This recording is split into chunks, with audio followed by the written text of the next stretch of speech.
Shalom kids, jumpa lagi dengan Teacher Melda. Senang sekali kita boleh kembali ketemu dengan pembelajaran yang tidak sama dengan minggu lalu. Tentunya berbeda ya. Minggu lalu kita sudah belajar tentang Allah menciptakan iklim, tentang kebesaran Tuhan dan kedahsyatan Tuhan dan apa yang Tuhan kerjakan lewat iklim. Hari ini kita akan melanjutkan pelajaran yang kita pelajari minggu lalu. Ini berhubungan juga tentang iklim. Jadi anak-anak semua harus tetap ingat pelajaran yang minggu lalu ya. Oke, sebelum kita mulai, kita mau berdoa dulu. Kita berdoa, lipat tangannya yuk. Tuhan Yesus, terima kasih kami boleh kembali bertemu dalam pelajaran agama, semua karena kasih anugerah Tuhan. Tuhan, kami mau memulai pelajaran kami, berkati kami semuanya, seluruh anak-anak didik yang ada di rumah, dan Teacher Melda juga, biar Tuhan berkati kami semua, orang tua yang mendampingi juga diberkati Tuhan.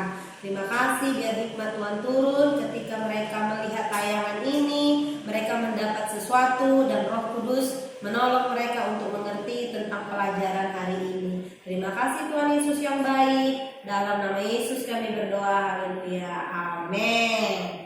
Oke, sekarang semuanya sudah punya bukunya kan? Semua sudah pegang buku agama yang sama dengan Teacher Melda. Jadi channelnya harus sama. Halaman pelajaran hari ini itu ada di halaman 7. Dan Teacher Melda mau review sedikit tentang pelajaran minggu lalu, yaitu tentang Allah menciptakan iklim. Jadi kita sudah pelajari iklim itu apa, cuaca itu apa, perbedaannya, dan di daerah-daerah yang sesuai iklim yang Tuhan berikan itu ada tempat-tempat wisata yang seperti apa, kita sudah pelajari juga.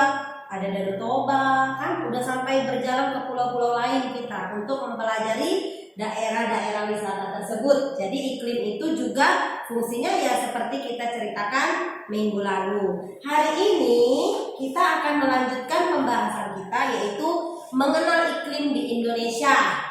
Kalau tadinya kita dekat atau tidak daring lagi, mungkin Teacher Melda akan tanya one by one. Tapi karena kita nggak ketemu dan jarak kita jauh, Teacher Melda tidak perlu tanya satu persatu, karena Teacher Melda yakin anak-anak semuanya sudah paham dengan cara sudah mengerjakan tugas. Jadi Teacher Melda percaya anak-anak semua sudah tahu iklim itu apa, cuaca itu apa, bedanya apa ya Teacher, dan daerah-daerah wisata yang ada di tempat tersebut apa ya, kenapa seperti itu. Sudah tahu jawabannya, tentunya karena kehebatan dan kemahakuasaan Tuhan. Amin. Amin. Oke, hari ini kita lanjutkan topik kita, yaitu mengenal iklim di Indonesia. Kita buka ya. Nih, jangan lupa ya, ini peta negara Indonesia. Jadi harus ingat peta negaranya. Indonesia terdiri dari beribu-ribu pulau. Jadi Indonesia itu terkenal dengan banyak pulaunya, sampai ada pulau 1000 gitu ya. Jadi kita bersyukur ada di Indonesia. Negara-negara lain tidak memiliki fasilitas atau kekayaan alam seperti yang dimiliki oleh Indonesia. Itu ada pulau-pulau yang besar di Indonesia, itu ada 5. Ini ada Pulau Sumatera, Pulau Jawa, Kalimantan, ada Papua, ini sebelah sini ya, ada daerah timur, ada Sulawesi. Jadi itu daerah-daerah yang itu pulau-pulau yang besar, tapi masih banyak pulau-pulau yang kecil. Makanya dikatakan Indonesia itu terdiri dari beribu-ribu pulau. Bukan hanya pulaunya saja, kekayaannya ada banyak bahasa. Kayak Teacher Melda orang Batak, ada yang suku Cina, ada orang Manado, ada orang Flores. Tapi apapun itu, kita satu di dalam Indonesia, satu di dalam Tuhan. Tuhan menempatkan kita ada di Indonesia, berbeda suku, kaum, dan bahasa. Kulitnya beda, rambutnya keriting lurus, matanya sipit atau belok. Semuanya sama di mata Tuhan, dan Tuhan mempertemukan kita di Indonesia. Betapa kayanya Indonesia. Coba dikagumi gitu ya. Wow, ternyata Tuhan itu luar biasa ya. Sukunya aja banyak, bahasanya aja banyak. Gimana belajarnya gitu, gimana bisa ya Tuhan Yesus bikin seperti itu. Tapi itulah kehebatan Tuhan kita. Nah, lanjut ya. Nih, masih ingat gak warna bendera Indonesia? Ini review sih pelajaran, ini pelajaran anak TK. Masih ingat kan warna bendera Indonesia merah dan putih. Merah artinya berani, putih artinya suci.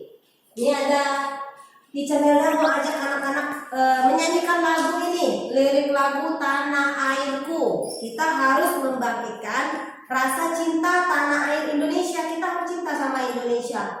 Harus bersyukur. Lagunya kayak mana, Teacher? Yuk kita nyanyi sama-sama.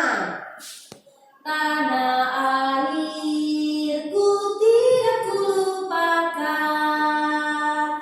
kan tergenang selama hidupku. Biarpun ayah pergi jauh, tidak akan hilang dari kalbu. Tanahku yang ku cintai, engkau ku hargai. Walaupun banyak mulai ku jalani, yang masyhur permai di kata orang, tetapi kampung dan rumahku, di sanalah rasa senang. Tanahku tak ku lupakan, engkau ku banggakan. Jadi lewat lagu ini kita harus merasa bangga dengan Indonesia. Kita harus bersyukur. Siapa yang pernah jalan ke luar negeri atau pernah pergi kemanapun, tapi kemanapun kita pergi, sebagus apapun Singapura, sebagus apapun Amerika atau tempat-tempat yang lain, tapi lebih bagus lagi Indonesia bagi kita. Kenapa? Karena kita ada di sini. Pernah nggak contohnya kita pergi ke rumah saudara, mungkin orang Batak bilang ke rumah opungnya atau ke rumah neneknya, kakeknya atau pamannya lagi berpergian.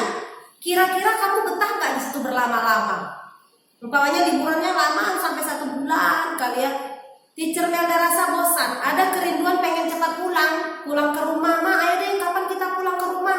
Pengen main, pengen ketemu temen, pengen ada di rumah. Rasanya kalau ada di rumah itu nyaman, tenang, dan damai. Demikian juga rasa cinta akan Indonesia harus ada di hati kita. Sekalipun negara-negara lain kita, wah kayaknya lebih bagus, aku mau pindah warga negara, lebih bagus kayaknya Singapura lebih kaya gitu. Tapi kita harus tetap mencintai Indonesia. Jadi kita harus tanamkan di hati kita bahwa Indonesia itu punya kekayaan alam yang lebih luar biasa dari bangsa-bangsa yang lain. Jadi kita harus bersyukur dan berdoa bagi Indonesia. Tetap cinta Indonesia. Ini minggu lalu kita udah belajar tentang iklim, tentang pariwisata yang ada di Indonesia. Sekarang kita ada review lagi, ingatkan lagi. Indonesia itu punya banyak kekayaan alam. Salah satunya ini Bali. Siapa yang pernah ke Bali? Teacher Melda OTW. Teacher Melda OTW. One day Teacher Melda pasti ke sana. Nih Bali, di sana ada Danau Toba. Indah enggak? Indah. Yang punya siapa? Itu punya Singapura? Tidak, itu punya Indonesia. Kenapa bangsa-bangsa lain datang ke Indonesia? Karena Indonesia punya ini, punya Bali, punya Toba, dan punya yang lain-lain gitu ya. Jadi ini kekayaan alam yang Tuhan berikan bagi Indonesia. Jadi kita harus bersyukur, di negara lain tidak ada yang seperti ini. Yang ada danau buatan kali, tapi punya kita alami. Betapa hebatnya Tuhan Yesus. Oh, ini ada Pulau Komodo, ini ada Bandung, Ciwidey. Siapa yang pernah ke Bandung? Teacher Melda juga pernah ke sana, dingin. Di sana kan dingin kan? Tapi di sana juga adem ya. Banyak pohonnya, pokoknya sejuk. Itulah kekayaan Indonesia yang diberikan Tuhan. Ini masih sebagian kecil. masih ada banyak yang lain, tapi Teacher Melda hanya ambil contohnya 4 saja. Nanti anak-anak semua bisa searching, sekalipun nggak di searching kalian juga tahu. Oh iya ya, di Batam kira-kira apa ya? Marina Bay atau Lagoy. Nah, Lagoy juga luar biasa. Atau Trikora, dan yang baru itu ada Capricora. Itu juga salah satu pariwisata yang dimiliki oleh Kepri, oleh Pulau Batam. Jadi kita juga harus bangga ada di Pulau Batam. Tuhan kita adalah pencipta dan pengatur yang agung. Segala sesuatunya itu sudah diciptakan Tuhan teratur. Seperti yang Teacher Melda ceritakan tentang awal mula penciptaan dari Kejadian sampai Keluaran. Penciptaan dari hari pertama sampai hari ke-6. Jadi semuanya teratur. Jadi Tuhan itu udah pikirkan baik-baik hari pertama itu apa, kedua apa, ketiga apa, sampai setelah semuanya ada, baru Tuhan ciptakan manusia. Kenapa? Karena manusia butuh sesuatu yang diciptakan di depan tadi. Jadi Tuhan kita itu kreatif kan, luar biasa. Demikian juga Tuhan menciptakan iklim. Jadi Tuhan kita itu pokoknya kreatif. Dia itu Allah pencipta yang Allah itu teratur. Jadi Allah itu nggak sembarangan, gitu. Dia teratur. Tuhan menciptakan dan menata Taman Eden secara terinci dan teratur. Taman Eden aja yang pertama itu diciptakan itu teratur rapi gitu ya. Semua berteman, hewan-hewan semuanya berteman dengan manusia pertama. Sebelum ada dosa, tumbuh-tumbuhan semuanya indah Tuhan susun dengan rapi. Cuaca pun Tuhan atur dengan baik. Nih, pengaruh iklim bagi manusia. Iklim mempengaruhi musim yang ada. Contohnya musim kemarau dan musim hujan. Coba bayangkan seandainya nih kalau cuacanya itu tidak diatur oleh Tuhan dengan baik gitu ya. Pasti apa yang terjadi? Contohnya nih kalau musim hujan, tiba-tiba Batam hujan terus kayak kejadian pernah kan di Batam disengaja hujan terus. Kenapa? Karena nggak ada air dam, sumber minum kita hampir habis. Hujan terus, akhirnya apa? Batu Haji banjir. Jadi tempat-tempat yang lain banjir. Kenapa? Airnya terlalu banyak gitu ya. Jadi bisa mengakibatkan longsor, bisa mengakibatkan banjir. Kalau terlalu banyak airnya juga tidak baik. Seperti peristiwa air bah yang hujan 40 hari dan 40 malam. Apa yang terjadi? Semua dibinasakan, segala hidup mati. Kecuali yang di dalam bah terabah sama Nuh itu kan, itu yang selamat. Tapi yang di luar semuanya mati gitu ya. Jadi Allah itu luar biasa. Itu bayangkan kalau hujan terus, gimana ya Teacher kalau musim panas terus menerus atau kemarau? Apa yang terjadi? Mengakibatkan pohon-pohon akan layu dan mati. Bayangkan nggak minum, tidak mendapatkan sumber air, dia pasti lemas, letoy, layu, akhirnya mati. Demikian juga manusia sulit untuk bertahan hidup. Kenapa? Seluruh makhluk hidup membutuhkan air. Tapi seperti yang Teacher Melda bilang tadi, terlalu banyak air juga tidak baik gitu. Jadi semua sudah diatur Tuhan dengan baik. Kapan waktunya hujan, kapan waktunya panas, hujannya kapan berhenti, Tuhan itu tahu gitu ya. Binatang-binatang di hutan pun kekurangan air dan bisa mengakibatkan kematian. Pohon-pohon untuk memasak makanannya di daun itu juga perlu matahari, perlu panas gitu ya. Tapi kalau panasnya berkepanjangan, apa yang mau dimasak yang ada daunnya yang terbakar gitu. Kenapa? Karena nggak ada sumber kehidupan yang didapat. Jadi dia perlu air. Jadi hari ini kita belajar betapa luar biasanya Tuhan mengatur iklim. Panasnya kapan, hujannya kapan. Kalau udah terlalu banyak, stop. Bayangkan kayak kita nih ngisi botol atau gelas. Nih, contohnya nih Teacher Melda punya gelas. Kalau Teacher Melda mau minum terus Teacher Melda tuang terus. Padahal waktunya berhenti tuang terus. Akhirnya apa tuh? Tumpah. Kalau terus menerus bisa banjir, bisa basah lantainya gitu. Demikian juga air hujan tadi. Kalau hujan terus ini bisa tumpah. Terus seandainya ini nggak berisi juga kan tidak baik. Teacher Melda nggak bisa minum kalau nggak ada airnya. Kalau sedikit juga Teacher Melda lemas gitu ya. Jadi kita memerlukan cuaca panas dan hujan. Tentunya Tuhan sudah mengatur segala sesuatunya dengan baik. Apa yang kita pelajari? Bersyukur atas iklim yang Tuhan berikan atas Indonesia. Apa yang harus kita lakukan Teacher? Contoh yang kita lakukan bersyukur itu seperti apa sih teacher? Yang pertama tentunya kita harus berdoa bagi kesejahteraan Indonesia. Jadi walaupun kalian masih kecil, harus sudah belajar berdoa bagi Indonesia. Apa yang pernah aja deh, yang pernah berdoa bagi Indonesia. Dalam doanya pernah menyebutkan, Tuhan berkati Indonesia. Ada? Pasti ada ya beberapa. Tapi hari ini kita belajar, mulai hari ini kalau kamu berdoa jangan lupa bersyafaat bagi Indonesia. Walaupun kamu masih kecil, sekedar Tuhan berkati Indonesia, berkati Kota Batam, berkati pemerintahan kami. Jadi doa kita itu dibutuhkan oleh Indonesia. Yang kedua apa? Bukti dari rasa kita bersyukur, menjaga semua yang Tuhan berikan. Tumbuh-tumbuhan atau pohon jangan ditebang sembarangan. Kalau ditebang bisa banjir. Gak ada yang menyerap air yang kalau hujannya terlalu banyak. Jadi dilarang menebang pohon sembarangan. Terus apa lagi? Menjaga kebersihan lingkungan sekitar. Jangan buang sampah sembarangan. Ada nggak yang buang sampah sembarangan? Habis makan jajan, contoh sampahnya, dibuang aja sampahnya tanpa rasa ada peduli. Atau mungkin dari mobil nih, papanya lagi nyetir nih, dia jajan di belakang, makan permen, terus buka aja kaca spion papanya atau kaca mobilnya, dibuangkan seperti itu sampahnya. Itu perbuatan yang tidak terpuji dan tidak boleh dilakukan. Kita harus menjaga. Tapi teacher kan mereka juga buang sampah sembarangan. Masa gara-gara aku aja bisa kotor nih Pulau Batam? Perubahan dimulai dari kita sendiri. Jangan pikirkan apa yang dilakukan orang lain. Kita lakukan segala sesuatu seperti untuk Tuhan. Contohnya apa? Tadi menjaga lingkungan selain berdoa. Jangan petik-petik bunga sembarangan di jalan, bunganya dirusakin, dicabutin. Padahal udah indah gitu. Atau buang sampah sembarangan. Atau kalau kamu lihat sampah, tiba-tiba Roh Kudus ingatin untuk ambil saja. Gitu ya. Kenapa enggak? Kenapa dilakukan? Untuk kemuliaan Tuhan. Kalau papa mama tiba-tiba lupa gitu ya buang sampah, mama papa nggak boleh loh buang sampah sembarangan. Jadi bantu mamanya ngingetin. Bukan berarti mamanya nggak tahu, tapi kadang-kadang mungkin mamanya lupa. Jadi saling mengingatkan, tidak boleh buang sampah sembarangan. Cintai Indonesia. Nih. Jadi sebelum kembali ke sini, kita harus bersyukur atas iklim yang Tuhan berikan kepada kita. Kita sudah belajar akibat dari kalau Tuhan tidak mengatur cuaca atau iklim dengan baik. Kalau terlalu banyak hujan apa akibatnya, terlalu panas apa akibatnya, kita sudah belajar. Jadi hari ini kita belajar bahwa Allah kita itu adalah Allah yang teratur dalam segala hal.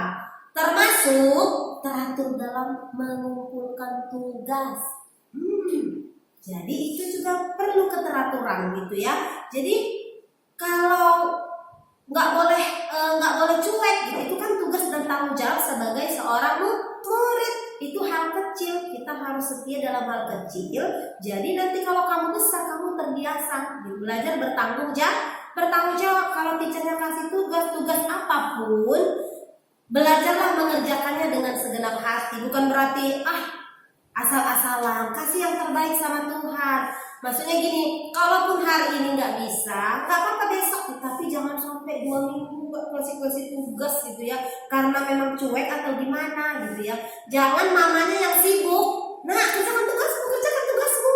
Padahal anaknya yang punya tugas. Seharusnya kamu sebagai anak yang ngingetin papa mama, ada loh tugasku, pinjam dulu handphonenya, kata teacher harus dipoto. Kan senang mama papanya sudah capek kerja, yang ada bisa emosi. Kamu ini gimana sih, tugasnya nggak bisa dikerjain? Akhirnya apa?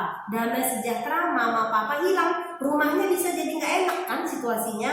Jadi kalau papa mama kerja, kamu harus belajar mandiri, kerjain tugas. Kalau tidak ngerti, tanya teachernya kan. Teachernya 24 jam ready menjawab, walaupun kadang agak terlambat. Tanya teacher, yang ini aku nggak ngerti loh, papa mamaku nggak ada. Nggak apa-apa, teachernya juga ready. Jadi belajar bersyukur, belajar bertanggung jawab, belajar menjadi anak yang teratur mengumpulkan tugas. Hidupnya itu harus teratur. Kalau bisa cepat, kenapa mesti lama sih gitu ya? Kadang ada memang orang sengaja dilama-lamain, akhirnya lupa. Tapi teacher Melda percaya hari ini kita sudah belajar. Mulai hari ini dan kedepannya, teacher Melda berharap tidak ada lagi yang teachernya nunggu-nunggu gitu sampai 2 minggu aduh kok anak ini belum ngumpulin tugas ya. Sampai-sampai mamanya lupa, teacher tugasnya yang mana ya? Padahal yang sekolah anaknya bukan mamanya. Jadi buat anak-anak semua tolong bantu mama papanya, tolong bantu teacher juga. Jadilah anak yang baik, yang teratur dalam hidupnya seperti Allah kita juga teratur. Amin. Amin anak-anak baik. Oke, terima kasih buat semuanya. Sekarang teacher akan ngebahas tugasnya. Tugasnya itu ada di halaman yang ke-11. Apa ya tugasnya? Nih, gampang. Ini tadi garis, kamu perhatiin aja gambarnya. Nanti ini ada nomor 1 sampai nomor 4 dikerjakan. Kalau ada yang kurang paham, nggak apa-apa cek teacher atau telepon teacher Melda juga nggak apa-apa. Tapi kalau responnya agak lambat juga dimaafkan ya sayang. Siapa tahu pas teacher Melda ada kegiatan atau ada kesibukan yang lain. Oke, teacher Melda tunggu tugasnya ya sayang. Kerjakan dengan baik. Do the best for Jesus. Bukan supaya mama papanya senang, supaya teacher senang, tapi supaya terlebih dari semuanya, supaya Tuhan Yesus senang. Amin. Dan sekarang kita mau belajar berdoa siapa buat Indonesia. Sekarang semua anak-anak teacher Melda berdiri. Kita harus belajar menghormati ketika berdoa. Kita sama-sama sekalipun teacher Melda nggak bisa lihat. Semua anak-anak di rumah mari kita bangkit berdiri. Kita akan berdoa bersyafaat bagi Indonesia. Kita lipat tangan, kita tutup mata kita. Kalian yang di rumah mengaminkan apa yang teacher Melda doakan. Yuk kita bersatu dalam doa. Bapak, kami bersyukur kami sudah belajar tentang bagaimana teraturnya Tuhan mengatur iklim cuaca yang ada di bangsa kami. Kami bersyukur Tuhan ada di Indonesia. Terima kasih buat kekayaan alam yang luar biasa yang Tuhan percayakan bagi bangsa ini yang tidak ada di bangsa-bangsa yang lain. Tuhan, tanamkan di hati kami cinta akan Indonesia. Kami tidak bisa melakukan hal-hal yang besar mungkin Tuhan, tapi kami mulai dari hal-hal yang kecil, menjaga lingkungan kami tetap bersih, dan kami juga Tuhan mau menjadi anak-anak yang baik, yang hidupnya teratur di hadapan Tuhan. Terima kasih Tuhan Yesus. Saat ini kami bersama-sama berdoa bagi Indonesia. Berkati Indonesia, kami lepaskan shalom atas Indonesia. Diberkatilah engkau, diberkatilah pendudukmu, diberkatilah hasil bumimu, diberkatilah pulau-pulau dari Sabang sampai Merauke di dalam nama Tuhan Yesus. Berkati segala suku kaum bahasa yang ada ya Tuhan. Biarlah roh takut akan Tuhan, roh pengenalan akan Tuhan itu turun bagi bangsa Indonesia. Biarlah nama Tuhan yang ditinggikan, dimuliakan lewat kekayaan alam yang ada di bangsa ini. Terima kasih Tuhan Yesus. Kami mengasihi Indonesia, kami mengasihi Pulau Batam, kami mengasihi sekolah kami. Terpujilah nama-Mu Tuhan. Dalam nama Yesus kami berdoa, haleluya. Yang percaya diberkati sama-sama katakan amin.